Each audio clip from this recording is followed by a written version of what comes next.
in accord with the rhythm and harmony of nature. Take note, the first part is about the right of citizens. As citizens, I can demand from the government, to protect my right to a sound environment. So that's about the right of citizens to a sound environment. But look at the last part. In accord with the rhythm and harmony of nature. So inherent in that is my right to a sound environment must be in accordance with the harmony and rhythm of nature. So inherent there, included is really the right to nature, the right of nature, RoN, as you call it. I know very well, a good friend of mine, the person who wrote the provision, Justice Ascuna, who was a constitutional commissioner in 1987, later on became Justice of the Supreme Court, and then later on when he retired became Chancellor of the Philippine Judicial Academy. So we worked together for many years already, including in his last stint as Chancellor, where I was the philosophy chair of the Philippine Judicial Academy, teaching philosophy, basic judicial philosophy and philosophy of justice to our judges. And I asked him, where did you get the second part? Because he would say, this was just about the right of citizens. But I would say, the standard of the right of citizens is in accord with the rhythm and harmony. You mean to say that doesn't mean anything? In laws, there are lawyers here, you will know that you have to try to give flesh to every word that is part of a law. Hindi yan narinig ko kanina, have you ever been in love? When you're in love, you tend to write and all these long love letters, many of which are just what we call surplusage, arte. Many of which are really not necessary, Ganun sa batas, sa law, we say, sa balao, you have to give flesh to every part of the law. Nothing is wasted. But this part has never been interpreted in the Supreme Court or by the judiciary. Or by the legislature. Yan yung anchor natin. If you try to lobby for a law on rights of nature, ang basis niya in Article 2, Section 16, the last paragraph. We're trying to now give flesh to what was there since 1987, but never implemented. I remember, Loli, we had a Zoom conference on the oil spill the other day. Si attorney, the other lawyers, he said, the problem comes from the Rio Declaration. So siya may research ko agad. No, it doesn't come on the Rio Declaration. Because the Rio Declaration was in 1992. 5 years after the 1987 Constitution. So nauna tayo. Sa Rio Declaration, when we look at it, sa Rio Declaration, the first sentence about human beings at the center. And then, the second sentence, right to a healthy and productive life in harmony with nature. But importante din yun, di ba? We should never use environmental issues to make our people poorer. What I'm proud of in my work as an environmental lawyer and private justice lawyer is, ever since, I would never agree to any policy, decision, that would hurt our people, and especially hurt poor people. But the tendency is, even in environmental regulation, ang atong kabayan, the people that bears the burden are usually the poor. So we should never agree to that. nature must be also at the service of healthy and productive communities. And we always have to remember that. Kaya I'm always very skeptical about, for example, bans, absolute prohibitions, etc. Because I've seen how harmful they can be to farmers, to indigenous peoples. Diba? When you say, ayaw na mo magputol, ayaw na mo gawin ng mga ganito, diba? Without thinking na communities are actually right away affected. When the rich, they have resources to adjust. Or I'm very skeptical about, let's say, after a storm or don't allow the people to go back to dangerous places, even if they're dangerous places. Diba? But if you do not provide a better alternative to the dangerous places, then we should not do that. So just transition is always very important for me.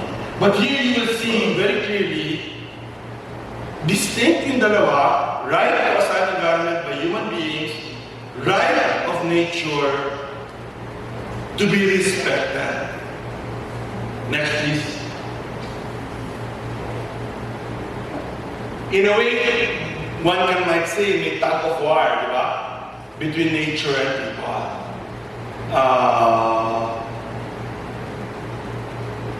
But there should not be the tug of war. There should be tension, but nobody should be defeated. Diba? People should not be at the expense of nature. Nature should not be at the expense of people. Next slide, please.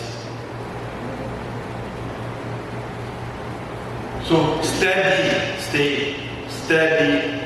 tension is what we need between people and nature. So if we push our advocacy and rights of nature, let's remember that. Let's remember that. Do not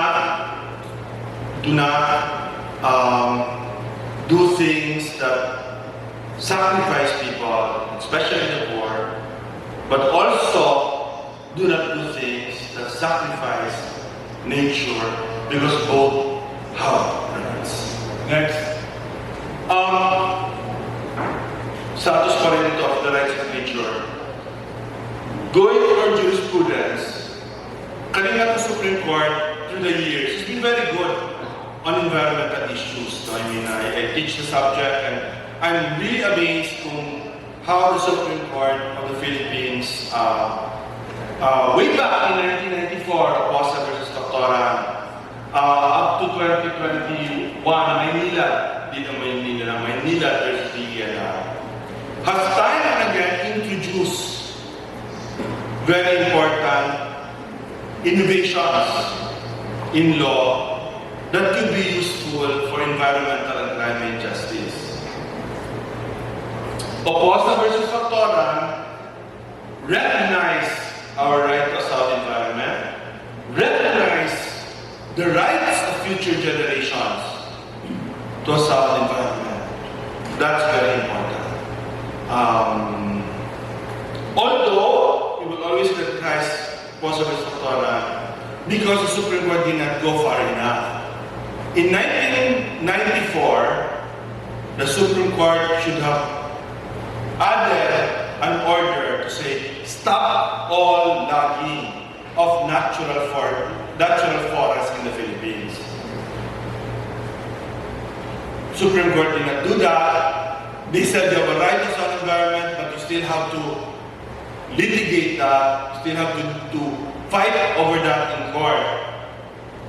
It took another 20 years, 2014, maybe 2012, a little bit earlier, before a president, Noynoy Aquino, issued an executive order stopping all cutting of natural forests. 20 years too late. By the time millions more of forests have been cut in the Philippines because the Supreme Court didn't go far enough in 1994. In 2008, MMDA versus Concerned Citizens of Manila Bay, the Supreme Court, it's more than 15 years ago, ordered the cleanup of Manila Bay. Also a revolutionary ruling at the time. They created a new legal tool, yung writ of continuing mandamus, which simply means that the order will be repeated again and again until you clean up Manila Bay. Hanggang ngayon, the order continues kasi Manila Bay has not yet cleaned up. Even with all the, di ba, Duterte,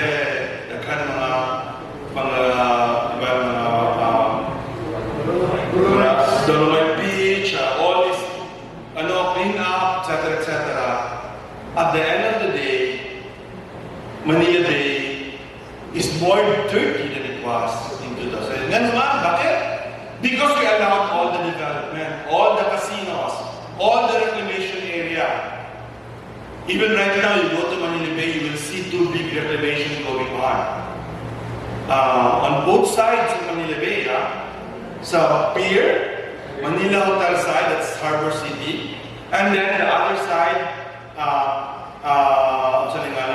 Mall of Asia, is being expanded. So, in a way, that's a failed decision, because Manila Bay is more dirty than it used to be. Double the people, double the buildings, and it will happen. Also threatened by climate change. A third case na important sa atin, kasi actually the work on rights of nature technically begins with a case, which is resident mamas versus Rhea. So, kung kinsa taga Cebu, Dumaguete, Bais in particular, Negros Oriental in the news today for other reasons than dolphins. There was a case involving the dolphins of Bais Bay in particular. You know, dolphins, to be true, they do not want people. If you actually respect rights to nature, it's kind of, but here, talagang conflict ka also with rights of people to a prosperous life, di ba? Kasi may trabaho naman involved dun sa mga utanding, mga ganyan. But these animals do not want people around them. Di ba? That's a very important. If ever you do it, you tell your, di ba yung mga alam ng mga yan, dapat walang motor, di ba? Dapat malapit sila, quiet, because they're actually very sensitive animals, no? So there, our colleagues from Cebu filed cases against the Department of Energy, who was drilling oil in the sea, Visayan Sea, or between Negros Island and Cebu, and alleged that we are doing this for the mamas, in representation of the mamas, as well as stewards of nature. And the Supreme Court said, you don't need to represent mamas because it's enough as human beings to invoke certain laws to stop the drilling, which the Supreme Court stopped. It's an environmental decision, but the Supreme Court actually did not recognize the rights of the resident mamas, but only recognize human beings. The problem with that is there might be places, in fact, where, in fact, the right of nature is more important, more significant than the rights of human beings. In our conference call the other day that you already organized on Mindoro, my point was, when in Mindoro, huwag natin invoke yung rights of nature kasi ang dami ng tao affected, di ba? Parang distraction lang siya. Focus na lang tayo dun sa mga apektuhan ng mga fishermen, local governments, etc. But in reality, yung Verde Island Passage, di ba, it's the richest marine biodiversity for fisheries in the world. Talagang may right siya to be respected in itself, di ba? So ideally, that's actually a place where you can invoke rights of nature. But I would say not in the context of an oil spill, kasi it can be confusing to people. Why are you invoking that when clearly people are being affected already? Finally, Manila versus DNR 2021 case, very important case, tungkol sa mga water company sa Manila. You know, for those of us who live in Metro Manila, every day, whenever we use water, we flush our toilets, we wash our faces, toothbrush, eat in restaurants, we pollute. Why? Because the water always ends up, almost always, in a few places may sewerage at may treatment, but almost always the water goes to Pasig, Manila Bay, Laguna Lake. And the water companies who provide us that water, ang kasalanan nila, hindi sila nag-provide ng sewerage. Although may excuse sila kasi sa contract daw nila, hindi yung require. I will contest that. Pero sige na lang. Tanggapin natin na hindi sila require doon. Pero sabi ng Supreme Court, hindi. Diba? Kahit hindi kayo ni-require doon, dapat, sa simula pa lang, sinama nyo yun sa plano nyo na may sewerage. Kasi yun lang, pag gagamit ka ng tubig, nagpupulit ka. Kasi pupunta yan, di ba? Una sa ground, hanap din yan ng tubig kung saan siya pupunta. So in this case, the DNR fined Manila and Manila every day, hundreds of thousands every day, because of its failure to put up a sewerage plant in Metro Manila. Nag-complain ang mga water companies, but the Supreme Court said you cannot complain because they instituted a new doctrine called the public trust doctrine. Every person, company that has control of a resource, an environmental resource in the Philippines, every one of us have an obligation to protect that resource. So, looking at this, I think we're getting nearer to a recognition of rights of nature.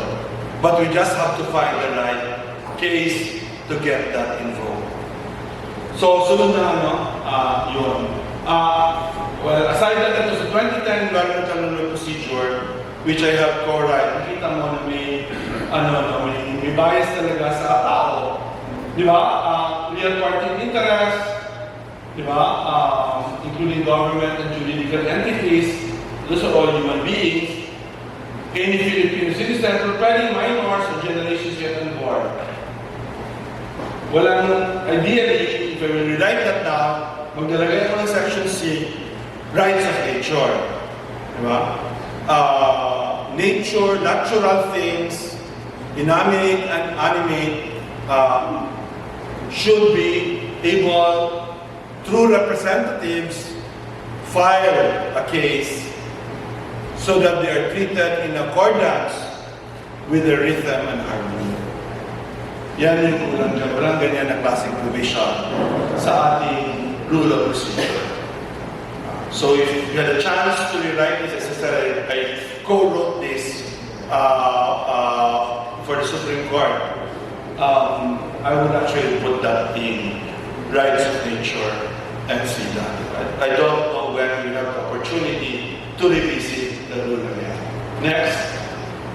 Sa writ of kalikasan, nakita ko din, it's available to natural juridical person, juridical NGOs na recognized by the SEC, people's organization, non-government organization, or any public interest group. Hindi nakalagay dyan, di ba? Natural beings, other than human beings, can file a case. Kailangan din siya i-devise in the future. Next. Ito yung mga ideas for integration, right, going forward. Academic work, intellectual work, discussions among us is still necessary. Kung ano ba talagang ibig sabihin natin ng rights of nature. I'm very glad that you're all here and that's something you're also going to be discussing. the distinction and consistency of a right of nature approach with a people-centered approach is something we have to continually try to flesh out and do. Because as I said, hindi rin siya acceptable, di ba, na ibandera natin ang kalikasan at the expense of people. Na hindi rin tama na ibandera natin yung, di ba, yung tao at the expense of nature. So kailangan malinaw sa atin how to achieve that balance.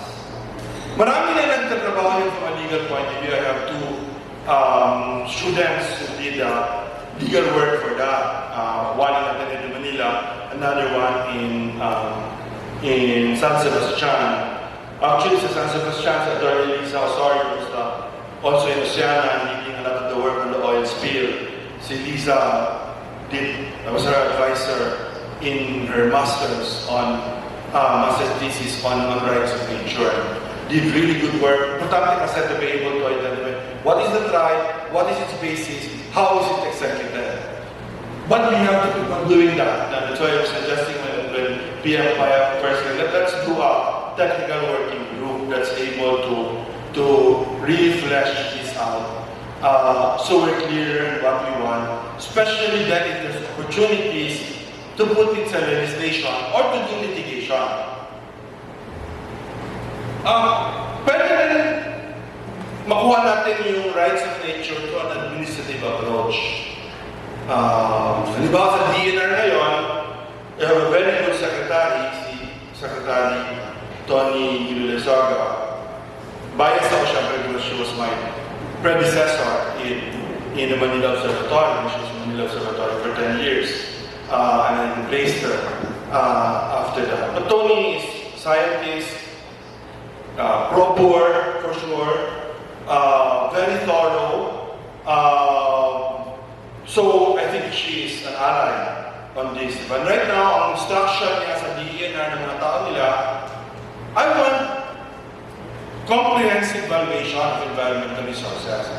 Para baluta, pag we develop a resource or we exploit a resource or resources destroyed because of exploitation, like mining, for example. Mining, di ba, is an extractive industry. It will destroy whatever is there. Given it, you cannot really stop it from that. Because mining is changing the land use of the place. Kung agriculture siya, kung forest siya, agriculture siya, you're changing it. Then you better know the value of other places. I think a little bit push the DNR, especially to include non-economic valuation, di ba? Cultural valuation, cultural integrity, that would also be helpful in the administrative aspect to get regulations that are right of nature specific. So I think the opportunity tayo within the DNR to actually do that now. But of course, the best is always legislative. To have a Rights of Nature Act based on Article 2, Section 16, the last paragraph. By the way, environmental litigation, that should be environmental liability. Kanina I was interviewed about oil spill, the oil spill in Mindanao, because the lawyers came out with a very good statement about it. And I was asked by Mrs. Casey Constantino, Carly Constantino, and Tony Velasquez, what's missing in our law na we understood na tsada man ang ating mga balaod, na laws are very good. Maganda naman yung ating mga batas, generally speaking. But there's always been something, actually two things that are missing in our laws. Ito una yung rights of nature, wala talaga siya sa ating laws itself. Diba? Pero pangalawa, walang environmental corporate liability ng mga batas natin. Walang liability. When the polluter pollutes, pwede siyang patigil, CDO, cease and desist order, pwede siyang pabayarin ng fine. But there's nothing in the law that says, kailangan mo ayusin yung sinira mo. Kailangan mo bayaran yung mga taong nawalan ng hanap buhay dahil sa kalokohan na ginawa mo. Walang liability yung ating mga laws. Walang liability sa gobyerno, walang liability sa corporate actors.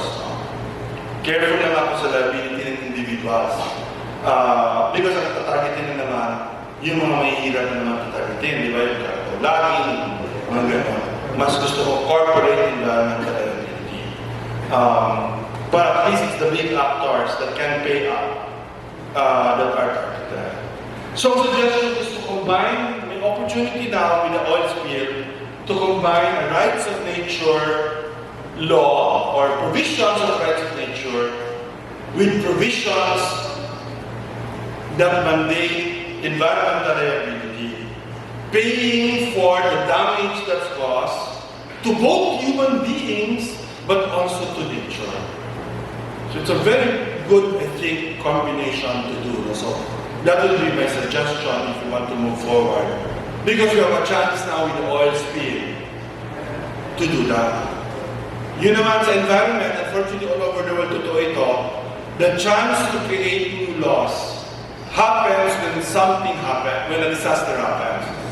Yung Climate Change Act natin, direct result siya ng Ondoy sa Manila. Of course, nakakatugkot kasi before Ondoy, may Frank na sa Visayas, may Milenio na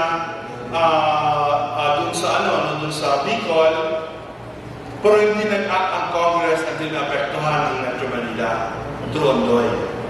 And then of course, you know, Sendong, Pablo, and finally, Yolanda followed after that.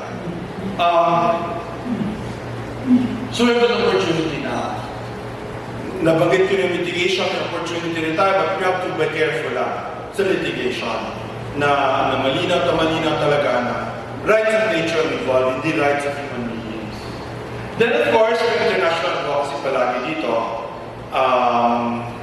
the United Nations just passed, the General Assembly just issued a resolution, the last 6 months, a resolution recognizing that people have a right to a clean and healthy environment.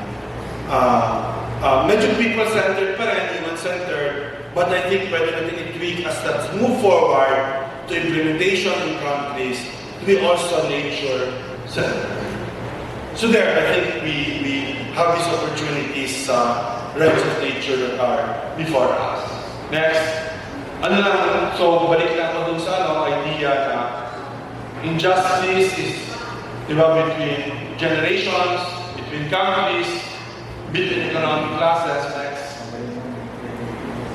We learn a lot, and I noticed everywhere naman, we learn a lot from indigenous people, so I'm very proud to do a lot of work with the Lumad in Mindanao. Always have done that, but especially now in particular focus. I'm actually not very healthy. I was diagnosed with prostate cancer last year, anniversary this April. So I plan my life and my commitments around every 4 months when I do akong mga examen, akong mga medical exams is done every 4 months. So the next one is due 1st week of April. So I just plan for 4 months. What will I do in the next 4 months? I don't plan beyond 4 months. So because of that, the good thing about that, it doesn't, at first it was a shock. You always still think you'll always be healthy to do all the things that you care about. But I've settled to, actually maganda yun every 4 months, after 4 months you might not, be able to be active. Hindi naman naman mga time. May phase naman na you might get more sick, yung chemotherapy, you might do, hindi ka masyado makalabas. But the intensity of what you do, while also resting and taking your body is really quite amazing. So sa totoo lang, I'm happier today than I was a year ago. Before I got sick. So a year ago, bara lang ako ng bara